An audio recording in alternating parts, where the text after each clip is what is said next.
السلام علیکم ورحمۃ اللہ وبرکاتہ۔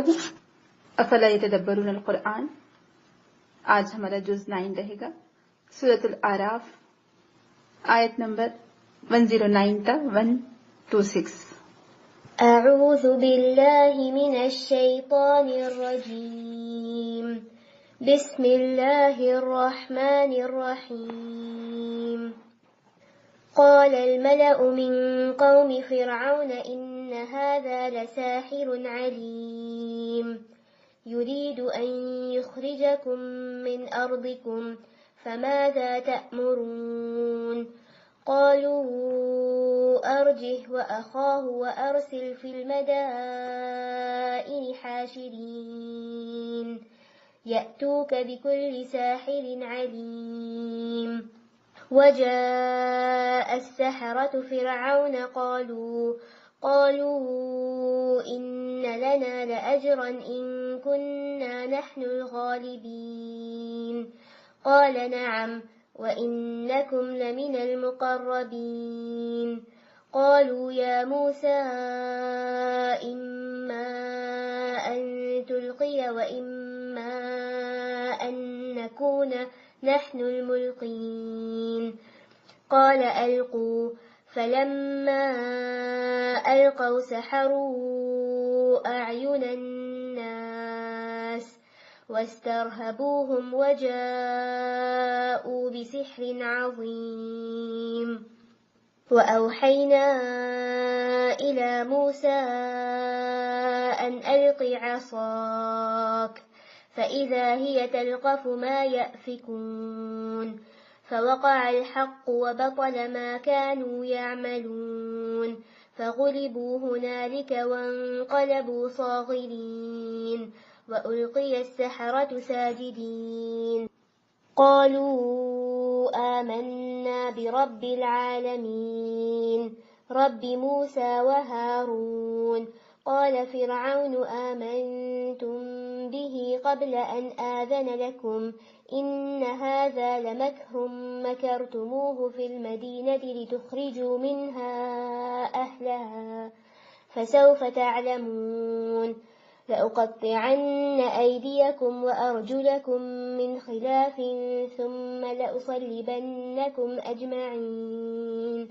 قالوا إنا إلى ربنا منقلبون، وما تنقموا منا إلا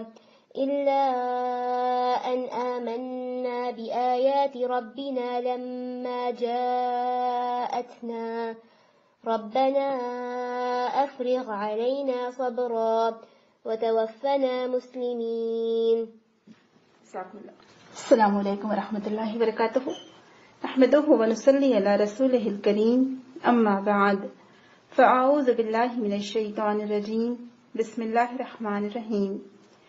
رب اشرح لی صدری ویسر لی امری واحلل عقدۃ من لسانی یفقہوا قولی۔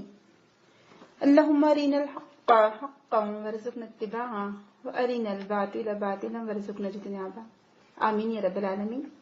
افلا یتدبرون القرآن، آج اس سیریز کے تحت جو آیات کا انتخاب ہم نے کیا ہے وہ فرعون کے زمانے کے جادوگر ہیں جن کے لیے اللہ تعالیٰ نے موسیٰ علیہ السلام کو بھیجا تھا 2 معجزات دے کر، ید بیضا اور عصا۔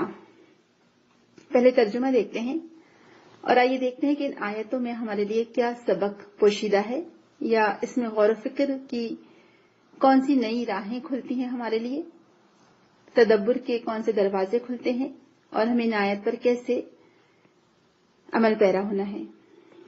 تو فرعون کے دربار کا منظر ہے اور وہ کنورزیشن، اس کو آپ ذہن میں رکھیں کہ یہ آپس میں ان کی بات چیت ہو رہی ہے۔ یعنی جب موسیٰ علیہ السلام نے فرعون کے دربار میں اپنا عصا ڈالا تھا اور یکایک وہ ایک اژدہا بن گیا اور اپنا ہاتھ نکالا تو وہ دیکھنے والوں کے سامنے چمک رہا تھا۔ قال الملأ من قوم فرعون ان هذا لساحر علیم۔ اس پر فرعون کی قوم کے سرداروں نے آپس میں کہا کہ یقیناً یہ شخص بڑا ماہر جادوگر ہے، تمہیں تمہاری زمین سے بے دخل کرنا چاہتا ہے، اب کہو کیا کہتے ہو؟ پھر ان سب نے فرعون کو مشورہ دیا کہ اسے اور اس کے بھائی کو انتظار میں رکھیے اور تمام شہروں میں اپنے ہرکارے بھیج دیجیے، یعنی کام کرنے والے، کہ ہر ماہر فن جادوگر کو آپ کے پاس لے آئے، یعنی سب سے بیسٹ جادوگر جو ہو اس زمانے کے، ان کو لے کر آئے۔ چنانچہ جادوگر فرعون کے پاس آ گئے۔ انہوں نے کہا، اب یہ دیکھیے جادوگروں اور فرعون کا کنورسیشن ہے، یعنی جادوگروں نے کہا اگر ہم غالب رہے تو ہمیں اس کا صلہ تو ضرور ملے گا نا؟ تو فرعون نے جواب دیا، ہاں، اور تم مقرب بارگاہ ہوگی، تم ہمارے قریب ترین لوگوں میں شامل ہو جاؤ گے۔ پھر جادوگروں نے موسیٰ سے کہا، تم پھینکتے ہو یا ہم پھینکیں، یعنی جو اپنا جادو تم پھینکتے ہو یا ہم پھینکیں؟ موسیٰ علیہ السلام نے جواب دیا کہ تم ہی پھینکو۔ انہوں نے جب اپنے جادو یعنی آنچھر پھینکے تو نگاہوں کو مسحور اور دلوں کو خوفزدہ کر دیا، اور بڑا ہی زبردست وہ جادو بنا لائے تھے۔ ہم نے موسیٰ علیہ السلام کو اشارہ کیا، یعنی اللہ تعالیٰ فرما رہا ہے، ہم نے موسیٰ کو اشارہ کیا کہ پھینک اپنا عصا۔ اس کا پھینکنا تھا کہ آن کی آن میں وہ ان کے سارے جھوٹے طلسم کو نگلتا چلا گیا، یعنی جو جادو اور جو آنچر انہوں نے پھینکے تھے، اللہ کے حکم سے جب موسیٰ علیہ السلام نے اپنا عصا ڈالا تو وہ سارے جو جھوٹا جادو تھا اس کو نگلتا چلا گیا۔ اس طرح جو حق تھا وہ حق ثابت ہوا، اور جو کچھ انہوں نے بنا رکھا تھا وہ باطل ہو کر رہ گیا۔ فرعون اور اس کے ساتھی میدان مقابلہ میں مغلوب ہوئے اور فتح مند ہونے کی بجائے الٹے ذلیل ہو گئے، اور جادوگروں کا یہ حال ہوا کہ وَأُلْقِيَ السَّحَرَةُ سَاجِدِينَ قَالُوا آمَنَّا بِرَبِّ الْعَالَمِينَ رَبِّ مُوسَىٰ وَهَارُونَ۔ سبحان اللہ، یہ آیت اتنا دل کو عجیب سا احساس دلاتی ہے کہ ایمان کی رمق بھی اگر دل میں باقی ہو، یا ہدایت کی طلب، یہ تڑپ دل میں باقی ہو، تو بڑے بڑے کٹر مخالف اسلام بھی اسلام کے سامنے اپنے آپ کو سرنڈر کر دیتے ہیں، بے اختیار جھک جاتے ہیں۔ تو یہ تو وہ القی السحرۃ ساجدین، یعنی ایسے بے اختیار وہ سجدے میں گر پڑے، کیونکہ وہ جانتے تھے کہ یہ جادو نہیں ہو سکتا، کیونکہ وہ جادوگر تھے نا، تو ان کو معلوم تھا کہ جادو کیا ہوتا ہے، تو وہ جادو اور معجزے کا فرق جانتے تھے۔ تو جادوگروں کا یہ حال ہوا کہ گویا کسی چیز نے اندر سے انہیں سجدے میں گرا دیا، کہنے لگے ہم نے مان لیا رب العالمین کو، اس رب کو جسے موسیٰ اور ہارون مانتے ہیں۔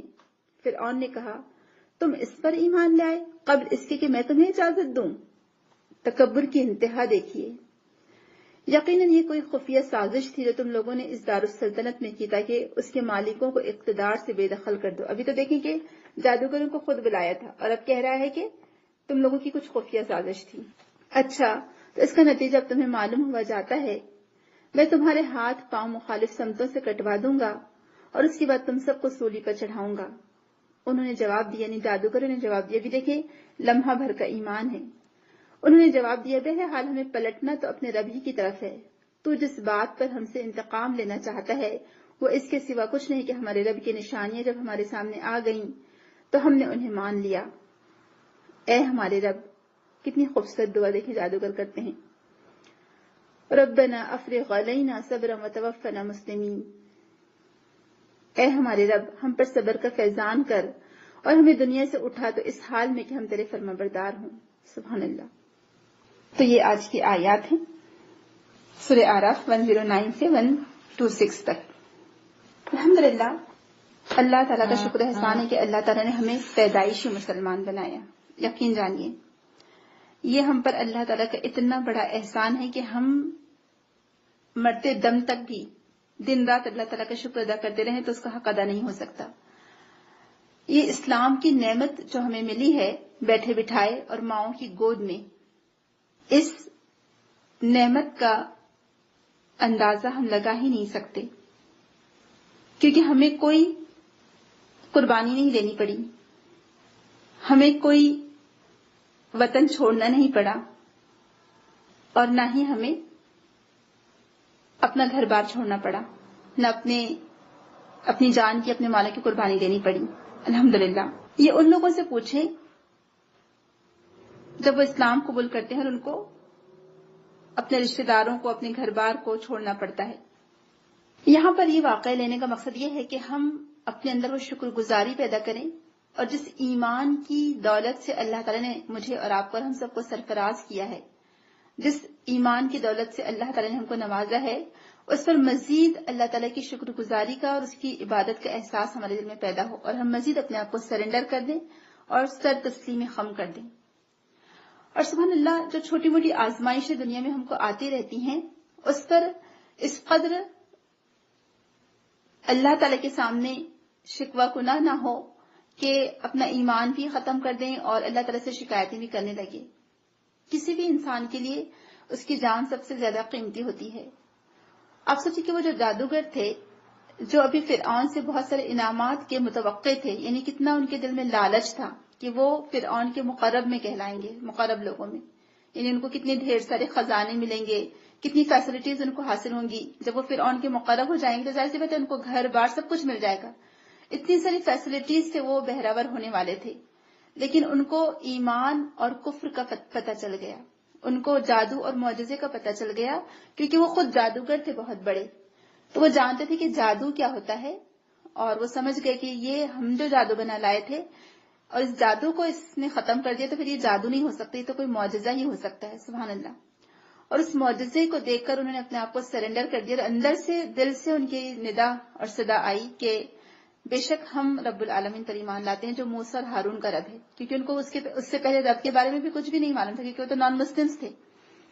اور یہ چیز نے ان کو کیسا ثابت قدم رکھا کہ اس ثابت قدمی میں وہ اپنی جان بھی دینے کو تیار ہے، اور وہ اللہ تعالیٰ سے دعا بھی کریں نہیں. سبحان اللہ، لمحوں کے ایمان نے ان کو یہ بھی سکھا دیا کہ رب العالمین ہی دعا سن سکتا ہے، کوئی اور نہیں. انہوں نے فرعون سے ریکویسٹ نہیں کی، انہوں نے موسیٰ علیہ السلام سے ریکویسٹ نہیں کی. یعنی ان کے ایمان کا حال دیکھیے. آج ہم پیدائشی مسلمان، ہم تو قبروں پر جاتے ہیں، نبیوں سے مانگتے ہیں، ولیوں سے مانگتے ہیں، اور پتہ نہیں کیا کچھ کس کس کے آگے جھکتے ہیں.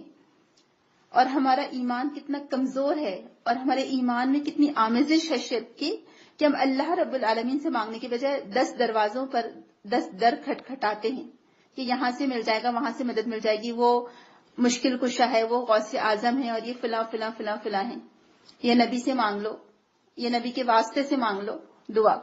لیکن وہاں سامنے نبی تھے، لیکن انہوں نے یہ نہیں کہا کہ موسیٰ تمہارے واسطے سے ہم دعا کرتے ہیں. یہ نہیں کہا جادوگروں نے، کیونکہ ان کا ایمان اتنا کامل تھا. ماشاءاللہ، لمحے بھر میں ان کا ایمان ایسا کامل ہو گیا. انہوں نے ابھی کوئی نماز نہیں پڑھی تھی، انہوں نے ابھی کوئی تورات نہیں پڑھی تھی، ابھی ان کو کچھ بھی نہیں معلوم تھا. سبحان اللہ، اتنے چند لمحوں کی دیر میں ان کا ایمان اس قدر مضبوط اور پختہ تھا کہ وہ سیدھا اللہ تعالیٰ سے مانگنے لگے. انہوں نے کسی کو وسیلہ نہیں بنایا مانگنے کے لیے، کیونکہ وہ جانتے تھے کہ اللہ تعالیٰ ہی عطا کر سکتا ہے. انہوں نے نبی کو وسیلہ بنایا، نہ ولی کو وسیلہ بنایا، نہ کسی اور کو وسیلہ بنایا. اور سبحان اللہ، کیسی نیڈر اور کیسے ایمان والے کہ جان دینے کو بھی تیار ہو گئے. آپ سوچے کہ کسی کے سامنے کوئی انسان ہو، کوئی مسلمان ہو، اور اس کے سامنے کوئی بادشاہ کہے کہ میں تمہارے ہاتھ پیر مخالف سمتوں سے کٹوا دوں گا. یعنی دیکھیں، جان لے لینا ایک بار بہت آسان ہے، لیکن ہاتھوں کو کٹوانا اور پیروں کو کٹوانا، جو تکلیف سے گزرتا ہوگا وہ ہم سب جانتے ہیں کہ ہمیں تو معمولی سے زخم لگ جاتا ہے تو ہمیں کتنی تکلیف ہوتی ہے. یہاں پر اصل چیز دیکھیے، ان کے ایمان اور ان کی ثابت قدمی اور ان کا اپنی جان بھی اللہ تعالیٰ کے آگے دے دینا، اور ان کی یہ سوچ. سبحان اللہ، ذرا سی دیر میں بہرحال ہمیں پلٹنا تو اللہ ہی کی طرف ہے، اپنے رب کی طرف ہے. سوچی ذرا ان کا ایمان کہ قالوا انا الی ربنا منقلبون. آج میں اور آپ، ہم پیدائشی مسلمان، کتنا اس بات کو یاد رکھتے ہیں. آج دنیا کے جھمیلوں میں ہم ایسے گرفتار ہیں، دنیا کی محبت میں ہم ایسے گرفتار ہو گئے ہیں، اتنا ٹیمپٹ کرتی ہے دنیا کی چیزیں ہم کو کہ ہم آخرت کو بھول گئے. ہم کو تو یہ بات کا احساس ہی نہیں رہا کہ ہمیں پلٹ کر اپنے رب کی طرف بھی جانا ہے. ہمارا ظلم دیکھ لیجئے. یعنی میں جو دیکھ رہی ہوں، جو سوالات آتے ہیں، یقین جانیے زیادہ تر سوالات وراثت پر آتے ہیں. اور بھائیوں نے بہنوں کی جائیداد پر قبضہ کر لیا. کہتے ہیں تمہیں شادی کر کے دے دی گئی تھی، تمہارا اب جائیداد میں کوئی حصہ نہیں ہے. کہتے ہیں زمین سے ہمیں بڑی محبت ہے، ہمارے ماں باپ کی زمین ہے یہ، تو ہم اللہ کا حکم نہیں مانیں گے، بیٹیوں کو اور بہنوں کو حصہ ہی نہیں دیں گے ہم. یا پھر بڑے بھائی نے سب چھوٹے بہن بھائیوں کی جائیداد پر قبضہ کر لیا ہے. یعنی ہمارا ایمان اللہ تعالیٰ کی ذات پر ذرہ برابر بھی نہیں رہا. ہم نے اس بات کو بالکل بھلا دیا کہ الی ربنا منقلبون، ہمیں اپنے رب کی طرف پلٹ کر بھی جانا ہے. ہم سمجھتے ہیں کہ جو کچھ ہے دنیا کی زندگی ہے، دھوکہ دہی، جھوٹ، غیبتیں، ایک دوسرے کے ساتھ تعلقات میں خرابی، قطع تعلق کی. ابھی آج ہی صبح میں نے سارے سوالات کے جوابات دیے، اتنا ڈیلے ہو گیا تھا، تو اس میں زیادہ تر سوالات، اور میں نے وہی لکھا جوابات میں کہ پچھلی دفعہ بھی 3-4 سوالات سیم یہی تھے، اس دفعہ بھی 3-4 سوالات یہی ہیں کہ شوہر کا حکم ہے کہ اپنے رشتہ داروں سے قطع تعلق ہی کر لو، بھائی کہتے کہ بہن نے ہمارے گھر نہیں آنا، اور شوہر کہتے کہ تم نے ماں باپ کے پاس نہیں جانا ملنے کے لیے، اور ماں باپ روتے ہیں بیٹیوں کے لیے. اور ہر دفعہ یہ سوال ہے کہ شوہر نے منع کر دیا ہے کہ رشتہ داروں سے نہیں ملنا. کس سے قطع تعلق کیا ہے یہ؟ کیا اللہ تعالیٰ کو منہ نہیں دکھانا؟ ہم یہ نہیں جانتے کہ ہمارا ایمان اس قدر گزرا ہو گیا ہے کہ کچھ بھی ایمان ہمارے دلوں میں باقی نہیں رہا. کیسے وہ شوہر ہیں، کیسے وہ مسلمان ہیں جو اپنی بیویوں کو اپنے رشتہ داروں سے، خون کے رشتوں سے قطع تعلقی کا حکم دیتے ہیں؟ اللہ تعالیٰ کو منہ نہیں دکھانا، ان کو جنت میں نہیں جانا ہے. مطلب کیونکہ لا يدخل الجنت القاطع، کہ جنت میں قطع رحمی کرنے والے داخل نہیں ہوں گے. ہم تو پیدائشی مسلمان ہیں، بچپن سے کلمہ پڑھتے آئے ہیں، بچپن سے ہم کو نماز، روزہ، قرآن سب سکھایا گیا ہے، دین سکھایا گیا ہے. 5 کلمے بھی جو حالانکہ اتنی ضرورت نہیں ہے اس کی، جو اس کا کوئی ہم کو ملتا نہیں ہے، لیکن رٹائے جاتے تھے مدارس میں وہ کلمے. حالانکہ اصل چیز ہے بس اللہ، اس فرشتوں پر، سب پر ایمان لانا. یہ بات ہم کو رٹانے کی ضرورت نہیں ہے، یہ بات ہم کو دل سے اس کا احساس ہونا ضروری ہے. تو آج ہمارا ایمان کہاں ہے؟ آپ یہ جادوگروں کو دیکھیں، یہ لینے کا مقصد یہ تھا کہ یہ آیت کتنا ہم سے تقاضا کرتی ہے ہمارے ایمان کو جانچنے کا، ہمارے ایمان کو پرکھنے کا، اپنے خود کے اعمال کو دیکھنے کا. کہ اگر ہم اپنے گریبان میں جھانک کر دیکھیں تو شرمندگی ہوتی ہے واقعی میں کہ ہم کیسے مسلمان ہیں. کیا آج ہمارا ایمان ہمیں اس قدر ثابت قدمی عطا کر سکتا ہے، اس قدر استقامت دے سکتا ہے؟ اتنا ایمان ہے ہمارے اندر کہ ہم پر کوئی اللہ نہ کرے کوئی آزمائش آتی ہے بڑی سے بڑی، جس میں جان جانے کا خطرہ ہے، اور سامنے والا ہم کو دھمکی دے رہا ہو کہ تمہارے ہاتھ پر مخالف سمتوں سے کٹوا دوں گا، اور تب بھی ہم کہیں کہ ٹھیک ہے کوئی بات نہیں، جو تمہیں کرنا ہے کر لو، چاہے سولی پہ چڑھا دو، چاہے کٹوا دو ہاتھ پہ، چاہے کچھ بھی کرو، ہم کو تو اپنے رب کی طرف لوٹ کر جانا ہے. اور یہ جادوگروں کا جواب دوسری جگہ ہم کو ملتا ہے کہ تم کیا کر سکتے ہو، صرف ایک دنیا کی زندگی میں تو تم ہمیں سزا دے سکتے ہو، تو یہ تو کچھ بھی نہیں ہے، اصل زندگی تو آخرت کی زندگی ہے. جادوگر جواب دیتے ہیں. سبحان اللہ. ان کو اس بات کا احساس ہو گیا تھا تھوڑی سی دیر میں کہ اصل زندگی آخرت کی زندگی ہے، لیکن ہم نے کیا سمجھ لیا ہے کہ ہم سمجھتے کہ بس سب کچھ دنیا ہی دنیا ہے، آخرت تو کس نے دیکھی، اور کون جانے آخرت کے بارے میں. تو ذرا ہم اپنے ایمان کو پرکھیں تو صحیح، جانچیں تو صحیح، کبھی اپنے ایمان کی بھی جانچ پڑتال کیا کریں، یہ ہماری ذمہ داری بنتی ہے. اپنے ایمان کا بھی ہم امتحان لیں کہ میرا ایمان کس لیول کا ہے. جب اللہ تعالیٰ کی طرف سے آزمائشیں آتی ہیں، مشکلات آتی ہیں، کچھ پریشانیاں آتی ہیں، اس وقت میرے دل کی حالت کیا ہوتی ہے کہ میں اللہ تعالیٰ سے شکایتیں کرنے لگتی ہوں، یا آمنا و صدقنا کہتی ہوں کہ سبحان اللہ، اللہ تعالیٰ کی طرف سے آئی آزمائش ہے، اللہ تعالیٰ اسے دور کرنے والا ہے. جو بھی مشکلات ہیں، جو بھی مصیبتیں ہیں. ایک فیملی ہے جو ریورٹ ہے، ہمارے شہر میں ہی رہتی ہے، بلکہ جو ہمارا بیت القرآن ہے وہاں پر وہ لوگ، ان کی بیٹی پڑھنے بھی آتی ہے.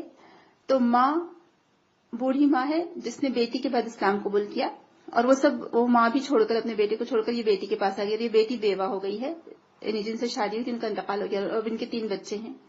تو گھر میں سمجھے بوڑھی ماں ہے، ان کی بیٹی ہے جو بیوہ ہے، اور ان کے 3 بچے ہیں، یعنی گھر میں سب لیڈیز ہی لیڈیز ہیں، اور ایک بچہ چھوٹا سا 6 یا 7 کلاس کا ہے، 7 کلاس میں ہے. اور جو بھتیجی ہے وہ خاتون کی، وہ بھی بعد میں اس کو پتا چلا تو اس نے بھی اسلام قبول کر لیا، وہ بھی ینگ لڑکی ہے، اور وہ بھی اپنے پھوپھی کے پاس آ گئی ہے. تو یعنی وہ پھوپھی، وہ لڑکی یعنی بھتیجی، اور دادی، اور وہ پھوپھی کے بچے 3. اب یہ سب لوگ ہیں، یہ لوگ ریورٹ ہیں، اور ان کے اوپر آئے دن مشکل. اب گھر میں کوئی جینٹس نہیں ہے، خود کا گھر بھی نہیں ہے، کرائے کے گھر، لوگ ان کو اتنا تکلیف دیتے ہیں، گھر چینج کرتے رہتے ہیں. الحمدللہ 2 فیملیز ہیں جو مل کر ان کا پورا بوجھ اٹھا رہی ہے، الحمدللہ ان کو منتھلی خرچ دے رہی ہے. لیکن آپ دیکھیں کہ بتانا مقصد یہ کہ وہ خاتون کا پہلے ایک آپریشن ہوا، وہ فیل ہو گیا، تو دوسرا آپریشن ہوا، وہ کہیں گر گئی تو مزید تکلیف ہو گئی. اس کے بعد بیٹا بھی ان کا سائیکل سے گر گیا تو اس کی آنکھ پھٹ گئی. تو اور سارے لوگ یہ کہہ رہے ہیں، گواہی دے رہے ہیں ان کے بارے میں کہ ہم نے ان کی زبان سے کبھی شکایت نہیں سنی، کہ یعنی ان کے دل میں یہ خیال بھی نہیں آ رہا، وہ یہ بھی نہیں کہہ رہے کہ ہم نے جب سے اسلام قبول کیا مصیبتوں نے ہمارے گھر کا راستہ دیکھ لیا ہے. ایک حرف شکایت ان کی زبان پر نہیں، اور اتنی تکلیف میں، اتنی تنگ دستی ہے، اس کے باوجود بھی اپنی بیٹی کو مدرسے میں پڑھا رہے ہیں، بھیج رہے ہیں، گھر میں اتنی مشکلات کا سامنا کرتے ہوئے. اور وہ خود جاب ڈھونڈ رہی ہیں، وہ لوگوں کے گھروں پر مانگنے نہیں جاتی بلکہ وہ جاب ڈھونڈ رہی ہے، کہیں ان کو مراٹھی میڈیم سے پڑھی ہوئی ہیں تو اس لیے وہ مراٹھی کی ٹیچر بن سکتی ہیں، تو جاب ڈھونڈ رہی ہیں. سبحان اللہ. مجھے یہی خیال آیا، اتفاق سے آج ہی یہ کلاس لینے سے پہلے ہی میری بات ہوئی انڈیا، اور یہ خاتون کے بیٹے کے گرنے کا پتہ چلا، تو وہی دعا بھی نکلی دل سے کہ اللہ تعالیٰ ان کو مزید استقامت دے. تو کچھ لوگ ایسے ہوتے ہیں کہ جن کا ایمان اس لیول کا ہوتا ہے ماشاءاللہ، کہ وہ جانتے ہیں نا کہ یہ اسلام کی جو نعمت ان کو ملی ہے کتنی بڑی نعمت ہے. تو یہ جو آزمائشیں آ رہی ہیں دنیا میں، اس کی کوئی حقیقت نہیں ہے ان آزمائشوں کے سامنے. اور ہم پیدائشی مسلمان جن کو اپنے والدین کی گود سے اسلام ملا ہے، ہم تھوڑی سی مشکلات پر سرنڈر کر دیتے ہیں، ہاتھ پیر چھوڑ دیتے ہیں، شکایتیں کرنے لگتے ہیں اور عجیب عجیب باتیں زبان سے جملے نکلنے لگتے ہیں. تو تھوڑی دیر کے لیے ہم سوچیں کہ کیسا ہمارا ایمان ہے، ہمارے ایمان کا لیول کیا ہے. اور ابھی تو الحمدللہ اللہ تعالیٰ کا بہت ہی شکر احسان ہے کہ الحمدللہ اللہ تعالیٰ نے ہم کو ان تمام آزمائشوں سے محفوظ رکھا. صحابہ کرام کے زمانے میں دیکھیے ان کو اسلام قبول کرنے پر کتنی تکالیف کا سامنا کرنا پڑا، کتنی مشکلات اٹھانی پڑی، لیکن وہ کیسے ثابت قدم رہے الحمدللہ. خباب بن ارد کا واقعہ میں نے آپ کو بتایا تھا، وہ واقعہ چھوڑ دیجیے، وہ ہم اس دن لے چکے ہیں. ابو جندل رضی اللہ عنہ، جب صلح حدیبیہ کا موقع تھا اور صلح حدیبیہ کے موقع پر ابھی بات چیت چل رہی تھی، ایک معاہدہ سائن ہو رہا تھا، ایک کانٹیکٹ سائن ہو رہا تھا، جس میں رسول اللہ کو ان لوگوں نے کہا تھا کہ آپ اس وقت باہر واپس چلے جائیں، عمرہ نہ کریں، اگلے سال آئیں، صرف 3 دن تک مکہ میں رہیں، کوئی ہتھیار ساتھ میں نہیں ہوں گے. بہت ساری شرائط وہ رکھ رہے تھے جس پر عمر رضی اللہ عنہ غصہ بھی ہو گئے. رسول اللہ ساری باتیں ایکسپٹ کرتے جا رہے ہیں، ٹھیک ہے ٹھیک ہے ٹھیک ہے، ہاں ہاں کہہ کے مانتے چلے جا رہے ہیں. اور ابھی معاہدہ سائن ہونا باقی تھا، صرف لکھا جا رہا تھا، ابھی سائن نہیں ہوا تھا. تو اس دوران ابو جندل آتے ہیں رضی اللہ عنہ اور بیڑیوں میں جکڑے ہوئے ہیں، بہت سارے زنجیریں ان کے پیروں اور گلے میں اور ہاتھ میں ہیں. تو کسی طرح نکل کر وہ گھر سے جہاں قید تھے وہ لڑکتے ہوئے آتے ہیں اور کہتے کہ یا رسول اللہ مجھے ساتھ لے چلیے. یعنی وہ مکہ میں رہ گئے تھے، ان کے فادر نے ان کو قید کر دیا تھا گھر میں اور ساری زنجیروں سے ان کو باندھ دیا گیا تھا اور کئی سال یعنی کئی دنوں سے وہ قید تھے. تو جیسے ہی وہ آتے ہیں اور جب کفار مکہ دیکھتے ہیں کہ ابو جندل آئے ہیں تو ان کا باپ اٹھ کر خود اپنے بیٹے کے چہرے پر زور سے تھپڑ مارتا ہے اور کہتے ہیں کہ واپس جاؤ. اور سارے مسلمانوں کا جوش آپ دیکھیں کہ سوچے کیا حال ہوگا. ایک طرف سارے مسلمان ہیں اور ان کے مسلمان ساتھی کو وہ ایسے زنجیروں میں جکڑے ہوئے دیکھ رہے ہیں اور اوپر سے ان کو تھپڑ بھی مارا جاتا ہے. تو کتنا خون کھول نہیں رہا ہوگا مسلمانوں کا، کتنا جوش نہیں مار رہا ہوگا خون. اور سارے مسلمان جمع ہو کر کہتے کہ ہم تو ابو جندل کو ساتھ ہی لے کر جائیں گے. اور اس وقت کفار مکہ کی طرف سے بات آتی ہے کہ ابھی معاہدہ گو کے سائن نہیں ہوا ہے، لیکن پھر بھی جو مسلمان اگر مکہ جائیں گے تو ان کو آپ لوٹا دیں گے، تو اس پر ابھی سے عمل ہونا چاہیے. تو ابو جندل آپ کے ساتھ نہیں جا سکتے، ان کو واپس بھیجنا پڑے گا. تو رسول اکرم ابو جندل کو دیکھ کر کہتے کہ ابو جندل ابھی واپس چلے جاؤ، اللہ تعالیٰ تمہارے لیے کوئی دوسری بہتر صورت نکال دے گا. اور سبحان اللہ، آپ سوچیں کیا وہ سچویشن کی کہتے ہیں، کہا جاتا ہے کہ جو منظر سیرت میں پیش کیا گیا ہے کہ ابو جندل ایسی نظروں سے سب صحابہ کو دیکھتے ہیں اور رسول اللہ کو دیکھتے ہیں، آنکھوں سے آنسو جاری ہیں اور کہتے کہ مجھے ساتھ لے چلو. لیکن رسول اللہ کے ایک بات پر ابو جندل واپس پلٹتے ہیں. کیا دل چاہ رہا ہوگا مسلمانوں کا. دیکھیں ہم تو اتنے کمزور ایمان والے، پھر بھی اگر ہمارے مسلمانوں پر ظلم ہوتے تو ہمارا کیسا خون جوش مارتے ہیں نا، اور کیسے دل میں عجیب سی وہ جلن پیدا ہوتی کہ کیسے انہیں دشمنوں کے نرغے سے اپنے مسلمانوں کو نکالیں. ابھی روہنگیا کے مسلمان، یہ جہاں بھی مسلمانوں پر ظلم ہو رہا ہے، آسام میں ابھی کتنے دن تک پوری دنیا سے کٹا ہوا تھا آسام، وہاں کے مسلمانوں کے اوپر کیا ہو رہا تھا کچھ پتہ نہیں. تو ہمارے دل میں کیسے تڑپ پیدا ہوتی ہے اپنے مسلمانوں کے بارے میں جان کر، یہ سن کر. تو اس وقت مسلمانوں کا کیا حال ہو رہا ہوگا. لیکن ابو جندل رضی اللہ عنہ واپس چلے گئے. سبحان اللہ، یہ کیسا ایمان تھا، یہ کیسی ثابت قدمی تھی، یہ کیسے ایمان پر استقامت تھی کہ کوئی دل میں خیال نہیں آیا کہ جب تمام مسلمانوں کے سامنے ان کے منہ پر تھپڑ مارا گیا یا ان کو زنجیروں میں جکڑا گیا، تو کیا اکیلے میں کیا کچھ نہیں کر رہے ہوں گے وہ لوگ. جب باپ خود اتنا ظلم کر رہا ہے تو آپ سوچیں کہ دوسرے لوگ کتنا ظلم نہ کرتے ہوں گے مسلمانوں پر. لیکن یہ ایمان تھا ان کا. اور ہمیں محسوس ہوتا ہے یہ جادوگروں کے واقعے کو پڑھ کر ہمیں محسوس ہوتا ہے کہ یہ ایمان تو اس وقت بھی تھا موسیٰ علیہ السلام کے زمانے میں، کہ ابھی انہوں نے تورات نہیں پڑھی، ابھی موسیٰ علیہ السلام سے کوئی انہوں نے اچھی نصیحتیں نہیں سنی، اور الحمدللہ اتنا ایمان، یہ ان کی ثابت قدمی تھی ایمان کی. اور ہم تو ذرا سا بازار میں ڈیلنگ کرتے وقت اگر ہم کو فائدہ ہونے والا ہے زیادہ اور ہم اپنے ایمان کو بیچ دیتے ہیں دھوکہ دے کر، جھوٹ بول کر، اللہ نہ کرے. ایسا حال ہو گیا ہمارا. ایک خاتون کا پچھلے ہفتے سوال آیا تھا اور بوڑھی خاتون تھی، وہ کہہ رہی تھی کہ میں 60-65 کی ہو گئی ہوں، اور بہت رو کر 3-4 آڈیوز تھے ان کے، کہ وہ خاتون نے کہا کہ انہوں نے کسی کو زبان دے دی ہے اور وہ سودے میں پھر اب نقصان ہو رہا ہے کیونکہ دوسرا سامنے سے ان کو کوئی گراہک آیا ہے جو ان کو 1 لاکھ یا 2 لاکھ بڑھ کر دے رہا ہے. تو سارے بچے ان کے پیچھے پڑ گئے ہیں کہ وہ پرانا سودا کینسل کر دو اور یہ نئے سودے پر ہاں کر دو کیونکہ اس میں 2 لاکھ ایکسٹرا مل رہے ہیں. تو بوڑھی خاتون کہنے لگی کہ میں نے زبان دے دی ہے اور مسلمان کی ایک زبان ہوتی ہے اور میں اپنی زبان سے پھرنا نہیں چاہتی چاہے مجھے کتنا بھی نقصان ہو. سبحان اللہ، دیکھیں وہ بوڑھی خاتون ہو کر ان کا یہ ایمان، ان کا یہ لیول. اور بچے اولاد کہہ رہی ہے کہ زیادہ پیسے لے لو کیونکہ ان کو پھر وراثت میں زیادہ حصہ ملے گا. ہم کیسے ایمان کو اپنے ہم بیچ دیتے ہیں. یہ کیسے 2 لاکھ اور 1 لاکھ روپے کے لیے اپنی زبان جو ایک بار دے دی ہے. مسلمان کی زبان ایک زبان ہوتی ہے. جب وہ وعدہ کرتا ہے تو وعدہ خلاف ہی نہیں کرتا اور اپنی زبان کو پورا کرتا ہے, قائم رہتا ہے اس پر. لیکن ہم 1-2 لاکھ کے لیے اپنی زبان سے پھر جاتے ہیں. یہ ہے ہمارا ایمان. تو ہم کو چھوٹے چھوٹے معاملات میں جج کرنا پڑے گا, اپنے آپ کو دیکھنا پڑے گا, اور ذرا یہ جادوگروں سے سبق سیکھیں. اور اپنے آپ پر پھر شرمندگی ہوتی ہے واقعی میں دیکھ کر کہ جب فرعون نے کہا کہ میں تمہیں مخالف سمتوں سے کٹوا دوں گا تمہارے ہاتھ پہ, تو کہا کہ کوئی بات نہیں, تم کیا کر سکتے ہو زیادہ سے زیادہ اس دنیا کی زندگی میں, ہم کو تو سزا دے سکتے ہو نا. ہم کو تو قالوا انا الی ربنا منقلبون, ہم کو تو لوٹنا اپنے رب کی طرف ہے. وما تنقم منا الا ان آمنا بآیات ربنا, تو جس بات پر ہم سے انتقام لینا چاہتے وہ اس کی سوا کچھ نہیں کہ ہمارے رب کی نشانیاں ہمارے رب سامنے جب آ گئیں تو ہم نے انہیں مان لیا. اور پھر اپنے رب سے دعا کرتے ہیں کہ اے ہمارے رب ہم پر صبر کا فیضان کر دے, صبر انڈیل دے ہم پر. آپ دیکھیں کہ صبر کے لیے ایسا لفظ آیا ہے قرآن میں, افرغ علینا, انڈیل دے صبر.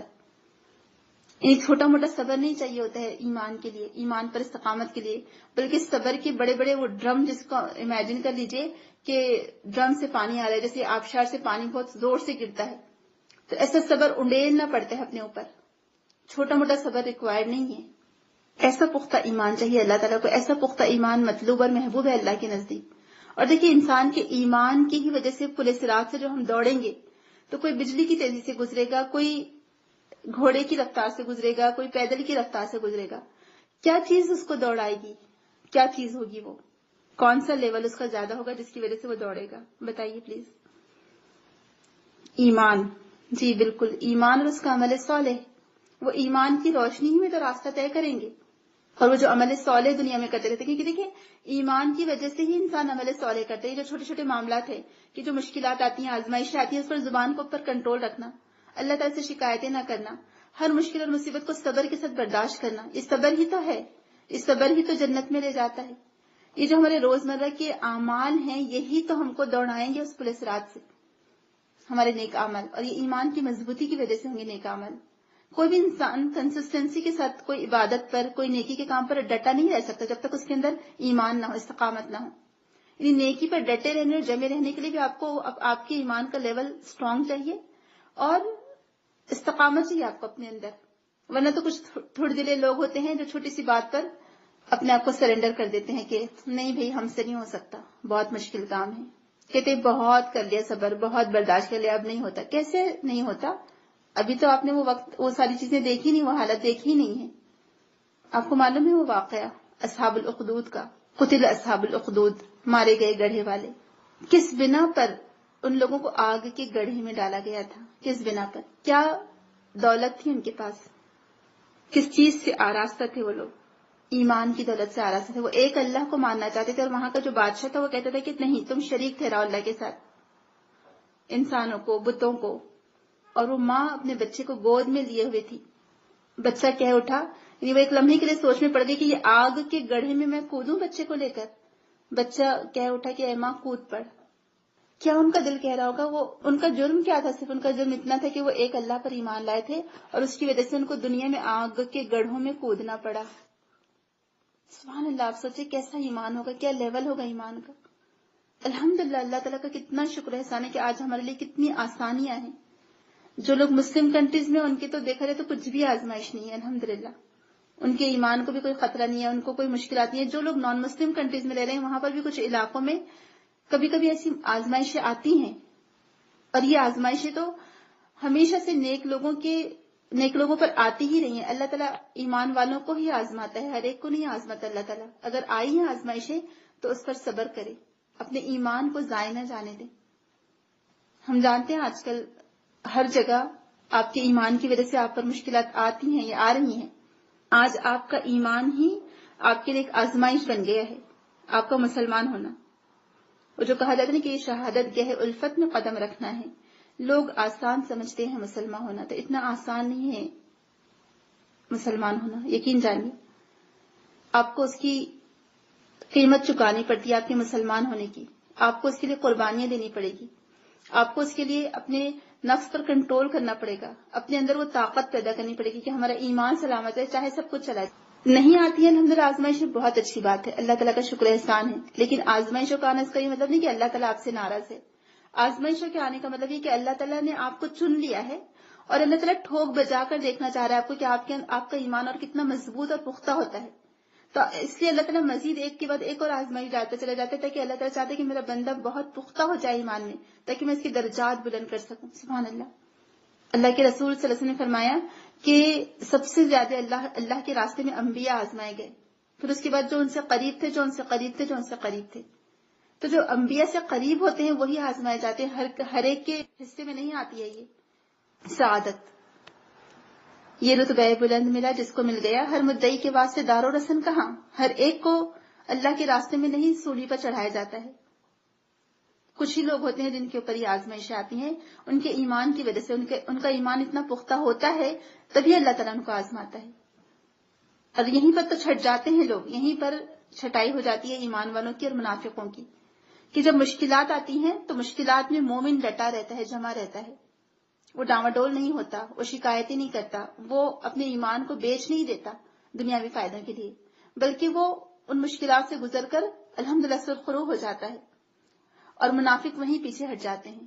غزوہ تبوک جب آیا تھا، انتہائی گرمی کا موسم تھا، آپ کو معلوم ہوگا، سارے منافقوں نے آ کر بہانے کر دیے، کرے نہیں کرے تھے، اور جب خیبر کی بات آئی اور فتح مکہ کی بات آئی، سارے لوگ آ گئے منافقین کہ ہم بھی چلیں گے ساتھ میں، کیونکہ ان کو معلوم تھا کہ اگر فتح ہوتی ہے تو خوب مال غنیمت ملے گا، اور فتح یقینی تھی کیونکہ یہود تو بہت تھوڑ دلے اور موت سے ڈرنے والے لوگ تھے، دبے ہوئے قسم کے لوگ، صرف زبانی جمع خرچ تھا ان کے پاس، تو ان کو معلوم تھا کہ خیبر میں بہت سارا مال آئے گا، تو رسول اللہ نے فرما دی کہ اب کوئی نہیں آ سکتا ہمارے ساتھ، وہی لوگ آئیں گے جو صلح حدیبیہ میں ہمارے ساتھ چلے تھے جب جان جانے کا خطرہ تھا، وہی لوگ اب ہمارے ساتھ آئیں گے۔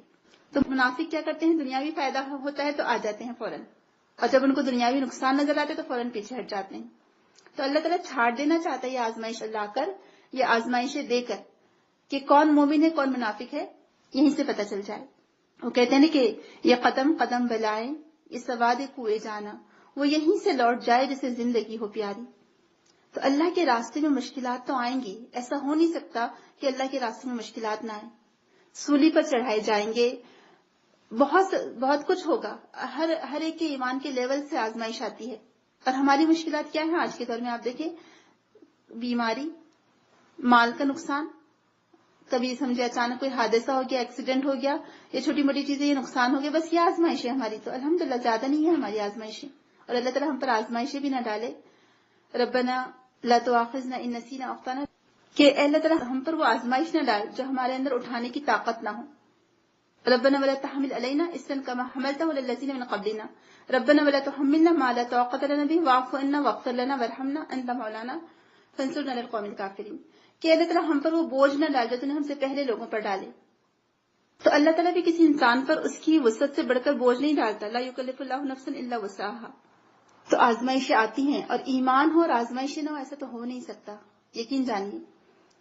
آپ مسلمان ہیں، آپ ایمان والے ہیں، مشکلات آئیں گی، ٹیسٹ اینڈ ٹرائلز آئیں گے زندگی میں، لیکن اس پر ہم کو کیا کرنا ہے، ثابت قدم رہنا ہے، اور کبھی بھی جب ٹیسٹ اینڈ ٹرائلز آئے تو ان جادوگروں کا سوچ لیجیے گا، اور دیکھیے گا کہ جب انہوں نے جادو اور معجزے کے فرق کو سمجھ لیا تو فوراً ان کا جو جملہ تھا وہ کیا تھا کہ ہم ایمان لائے کس پر، اللہ رب العالمین پر، جو کہ کس کا رب ہے، کیونکہ اس وقت وہ موسیٰ علیہ السلام کو ہی جانتے تھے، کسی اور کو تو نہیں جانتے تھے، تو انہوں نے فوراً کیا کہا کہ ہم تو ایمان لے آئے موسیٰ اور ہارون کے رب پر۔ وَأُلْقِيَ السَّحَرَةُ سَاجِدِينَ قَالُوا آمَنَّا بِرَبِّ الْعَالَمِينَ رَبِّ موسیٰ وَہارون۔ بہت ہی اچھا جملہ لگتا ہے، یہ دل کو اتنا تقویت دیتا ہے یہ جملہ بہت زیادہ، کہ سبحان اللہ وہ کیسا ایمان ہوگا، کیسے ان کے دل میں فوراً یہ بات آئی ہوگی کہ وہ سمجھ گئے اس فرق کو، اور فوراً انہوں نے ایمان لے آیا اور اپنے آپ کو سرنڈر کر دیا، اور پھر ان کا ایمان اتنا مضبوط کہ سزائیں سننے کے باوجود بھی وہ پلٹنے کو تیار نہیں ہے۔ کیا تو ابھی وہ فرعون سے آپ سوچے کہ کتنی فیسلٹیز وہ حاصل کر سکتے تھے، اگر وہ فرعون کے مصاحب بن جاتے، مقربون ہو جاتے، تو ان کو کیا کیا فیسلٹیز نہیں مل سکتی تھی، شاندار گھر، محل، پیسہ، دولت، سب کچھ، بہترین سواریاں، لیکن آپ دیکھیں انہوں نے کیا گوارا کیا، ہاتھ پیر کٹوانا بھی گوارا کر لیا، ساری سزائیں بھی گوارا کر لی، لیکن ایمان سے نہیں پھرے. الحمدللہ سبحان اللہ کیسا ایمان ہے. تو بالکل ان کے اوپر حق واضح ہو چکا تھا. وہ جادو اور معجزے کے فرق کو سمجھ گئے تھے. اور آپ دیکھیں کہ آج الحمدللہ کیا ہم کو پتہ نہیں ہے. ہم جانتے ہیں کہ ایمان کیا ہے اور کفر کیا ہے. ایک مسلمان بہت اچھی طرح جانتا ہے یہ بات کو. یعنی اتنا ایمان تو اس کے اندر ہے ہی الحمدللہ.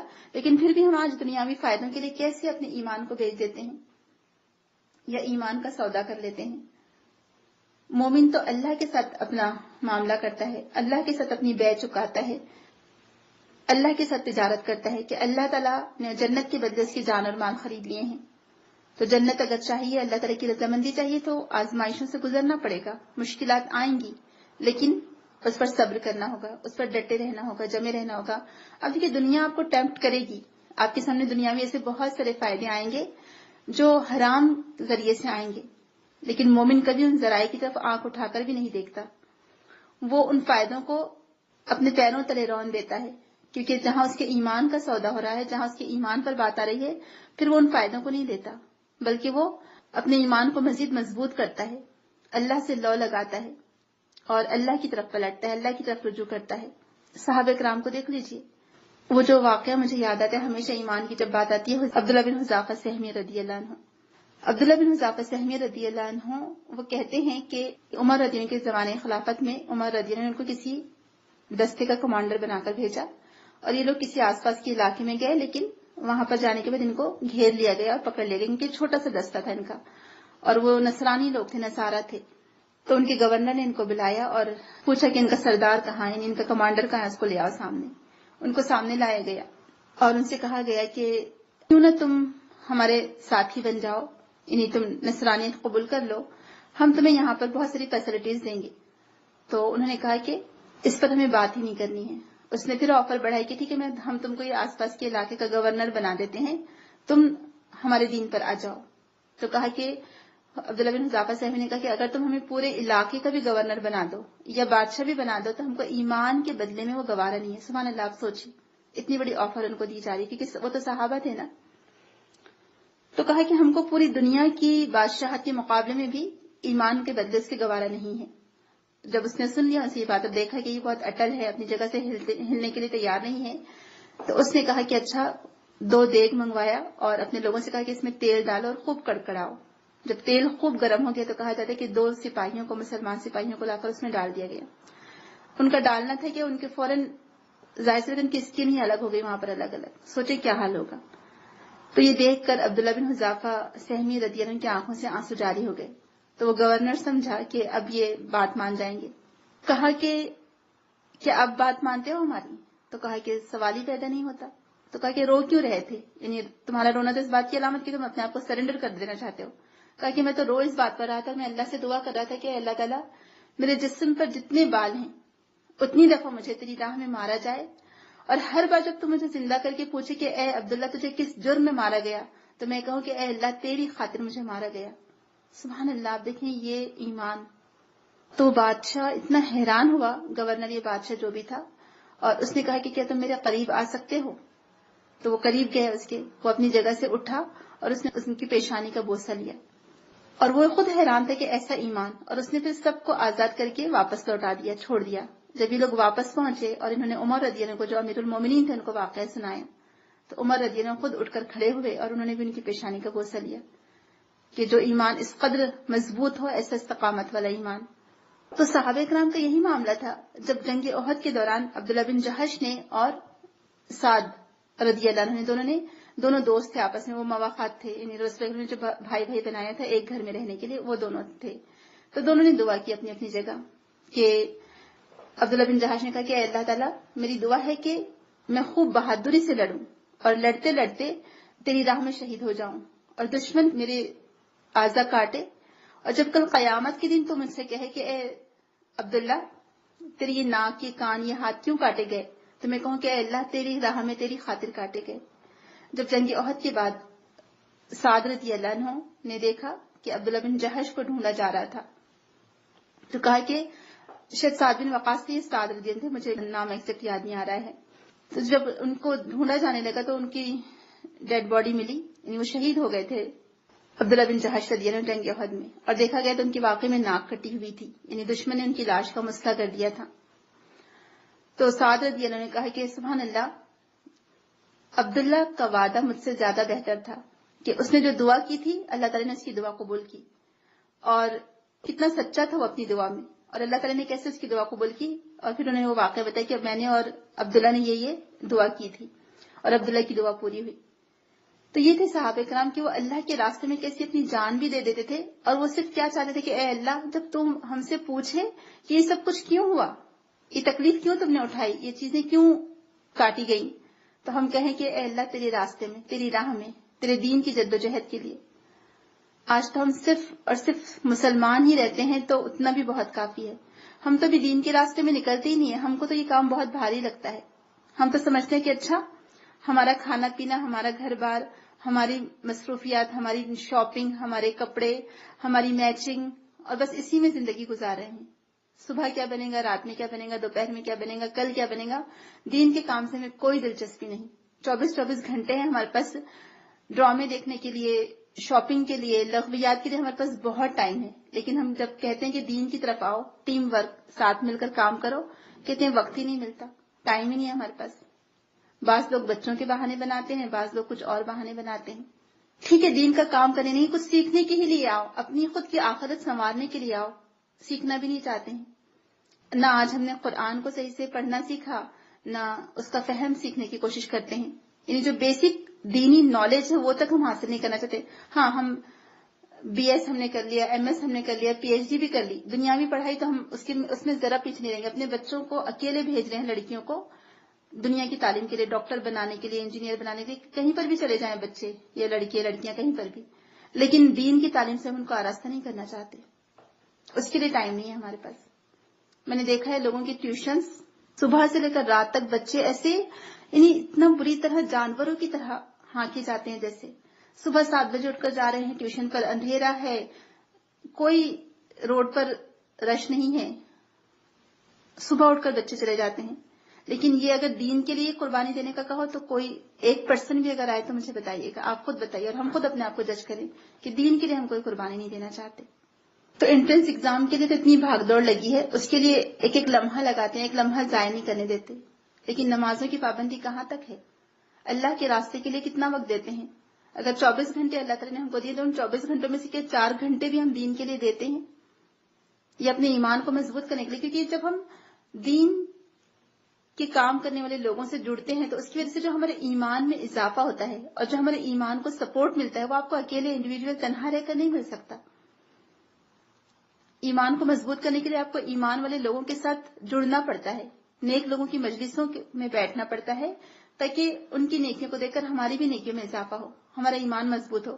جب آپ ٹیم کے ساتھ مل کر کام کرتے ہیں تو اگر ہم کبھی کمزور بھی پڑتے ہیں تو ہمارے ساتھی ہم کو مضبوط پکڑ کر سہارا دیتے ہیں، ہمیں کھڑا کر دیتے ہیں اگر ہم گرنے بھی لگتے ہیں تو کہیں پر بھی اپنے آپ کو جوڑے رکھیں تاکہ ہمارے اندر بھی استقامت پیدا ہو، ہمارے اندر بھی ایمان کی وہ طاقت پیدا ہو جس کی وجہ سے ہم ہر مشکل معاملات میں، حالات میں ڈٹے رہیں، جمے رہیں، ہمارے ایمان میں کوئی کمی نہ آئے یا ہمارا ایمان متزلزل نہ ہو۔ اور دیکھیں، اللہ تعالیٰ یہ نہیں پوچھ رہے کہ تم نے کیا اچیو کر لیا تھا، بس اللہ تعالیٰ یہ دیکھ رہے کہ ہماری کوشش کیا تھی، اور وہ کوشش چھوٹی سی بھی ہو سکتی ہے، ہفتے میں 1 گھنٹہ یا 2 گھنٹے نکالنا، یا ہفتے میں 3 دن میں سے 2 گھنٹے نکالنا کوئی بڑی بات نہیں ہے، لیکن اس سے جو فائدے ہوں گے، جو ہم ایمان افروز واقعات پڑھتے ہیں، سنتے ہیں، دینی مجلسوں کے ساتھ جب ہم اٹیچ رہتے ہیں یا دینی ساتھیوں کے ساتھ ہمارا ساتھ ہوتا ہے تو اس کی وجہ سے ایمان کی کیفیت ہی ہماری الگ ہو جاتی ہے۔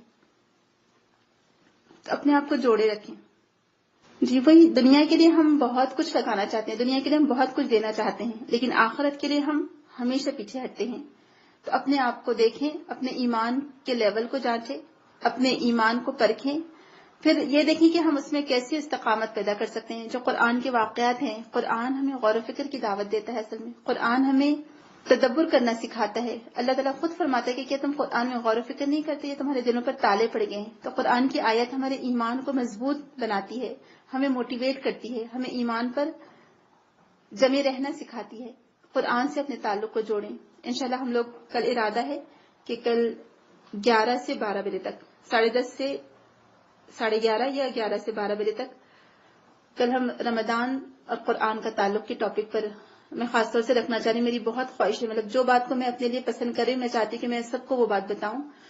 اور ابھی جتنی بھی جو پڑھنے میں آ رہے ہیں واقعات سلف صالحین کے, تو اس میں یہی پتہ چل رہا ہے کہ وہ لوگ ان کا قرآن سے تعلق کیسے ہوتا تھا رمضان میں. یعنی اگر آپ روحانی فائدہ اٹھانا چاہتے ہیں اس رمضان سے تو اس کے لیے آپ کو قرآن سے جڑنا پڑے گا. تو اسی ٹاپک پر کل ہم انشاءاللہ صبح میں, یعنی سعودی عرب کا ٹائم 10:30 1 سے 2 اور پاکستان کے 12:30 سے 1:30 ہو سکتا ہے. تو بہرحال آپ لوگ ضرور جوائن کیجیے گا اور اس سے جتنا فائدہ اٹھا سکتے ہیں اٹھائیے گا. اللہ تعالیٰ ہمیں توفیق دے. تو یہ قرآن ہمیں اصل میں اپنے ایمان پر ثابت قدم رہنا سکھاتا ہے. یہ قرآن ہی ہمیں ہمارے ایمان پر مضبوطی سے جماتا ہے. یہ قرآن ہی ہمیں مشکلات میں, آزمائشوں میں, تکلیفوں میں صبر کرنا سکھاتا ہے کہ ہم کیسے ڈٹے رہیں, کیونکہ اس کے واقعات ہمیں ہمارے دل کو مضبوط کرتے ہیں. لِنُثَبِّتَكَ بِهِ فُؤَادَكَ, اللہ تعالیٰ نے رسول اللہ سے فرمایا تھا کہ ہم یہ واقعات تمہیں اس لیے سنا رہے ہیں رسول کہ تمہارا دل مضبوط ہو. آپ دیکھیں سب سے زیادہ موسیٰ علیہ السلام کا واقعہ قرآن میں ہے نا, سب سے زیادہ موسیٰ علیہ السلام اور فرعون کا واقعہ قرآن میں بتایا گیا.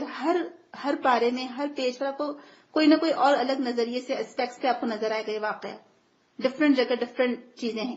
کیوں اتنا ذکر ہے موسیٰ علیہ السلام کا اور فرعون کا؟ کیونکہ فرعون سے بڑھ کر کوئی ہو ہی نہیں سکتا تھا ظالم اور جابر, اور اللہ تعالیٰ نے اس کے لیے موسیٰ علیہ السلام کو چنا تھا. اور موسیٰ علیہ السلام کتنی اسٹرانگ پرسنالٹی کے مالک, سبحان اللہ, کہ کیسے وہ ڈٹے رہے. قوم بھی ایسی ہٹ دھرم تھی بنی اسرائیل, اور یہ بادشاہ بھی اس وقت ایسا جابر اور ظالم. تو آپ سوچیں کہ ان کو کتنی تکلیف ہی نہیں اٹھانا پڑا ہوگا موسیٰ علیہ السلام کو, لیکن پھر بھی وہ ڈٹے رہے. کیسے؟ کبھی ہمت نہیں ہارے اور اپنی قوم کے لیے ہمیشہ دعا ہی کرتے رہے ماشاءاللہ. تو اللہ تعالیٰ نے موسیٰ علیہ السلام کے واقعات کو رسول اکرم کے لیے بیان کیا قرآن میں, اور ہم سب کے لیے بھی, تاکہ ہمارا دل مضبوط ہو, ہم خود ثابت قدم رہیں. اور دیکھیں کہ ہم سے پہلے جو لوگ آئے ان پر تو کتنی مشکلات آئیں.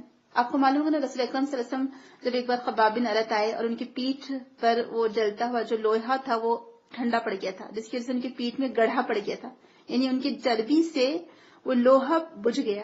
آپ سوچیں ذرا, تو پیٹھ میں گڑھا ہو گیا تھا ان کے, اور وہ رسول اکرم کے پاس ہے کہ اے اللہ کے رسول دعا کریے اللہ کی مدد کب آئے گی.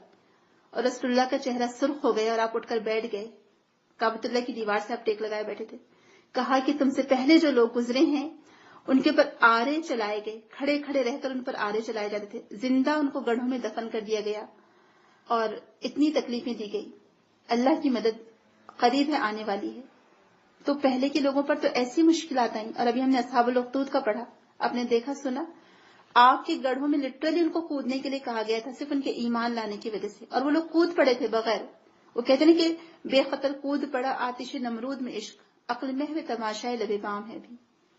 جیسے ابراہیم علیہ السلام کود پڑے تھے آگ میں, سبحان اللہ کیسا ایمان تھا. تو ایسے ہی اصحاب الاخدود بھی کود پڑے تھے آگ میں. ایمان کی وجہ سے تو آزمائشیں آتی ہی ہیں, اور ان آزمائشوں پر بس صبر کرنا, ڈٹے رہنا اور اللہ سے دعا کرنا, کیونکہ ان آزمائشوں کی وجہ سے اللہ تعالیٰ اپنے بندوں کے درجات بلند کرتا ہے, ان کے درجات بڑھاتا ہے, ان کو انعامات سے اور اجر سے نوازتا ہے. پھر ان کے لیے جنت میں کیا کچھ نعمتیں نہ ہوگی جو اللہ تعالیٰ نے ان سے چھپا کر رکھی ہوئی ہیں, جو ان کو عطا کی جائیں گی آخرت میں. تو یہ ایمان ہم کو دنیا آخرت ہر جگہ فائدہ دے گا, بس اس کو مضبوط رکھنے کی ضرورت ہے اور آزمائشوں پر ڈٹے رہنے کی ضرورت ہے. تو اللہ تعالیٰ ہمارے بھی ایمان کو ایسے ہی مضبوط رکھے اور ہم کو ہر آزمائش سے محفوظ رکھے, اور آزمائشیں آتی بھی ہیں اگر تو اللہ تعالیٰ اس پر ہمیں ثابت قدم رکھ, اور ہم پر وہ بوجھ نہ ڈال جو ہم سے پہلے کے لوگوں پر ڈالا تھا, کیونکہ ہمارے اندر اللہ تعالیٰ استطاعت نہیں ہے ایسے اتنا بوجھ اٹھانے کی, یا ہم پر اتنا ہی بوجھ ڈال جتنی ہماری استطاعت ہے, اس سے زیادہ نہیں. اور اللہ تعالیٰ ہم کو ثابت قدم رکھے ہر آزمائش میں, اور اپنے سے مزید قریب کرے اللہ تعالیٰ ہمیں, نہ کہ ہم شکایتیں کر کے اللہ تعالیٰ سے دور ہوں. اللہ تعالیٰ ہم سب کے ایمان کو مضبوط رکھے, ہمیں ثابت قدمی دے. یا مقلب القلوب ثبت قلبی علی دینک, کہ اے دلوں کو پھیرنے والے ہمارے دل کو اپنے دین پر ثابت قدم رکھ, جما دے ہمیں, آمین. سبحانک اللہم و بحمدک, نشہد ان لا الہ الا انت, نستغفرک و نتوب الیک. السلام علیکم و رحمۃ اللہ وبرکاتہ.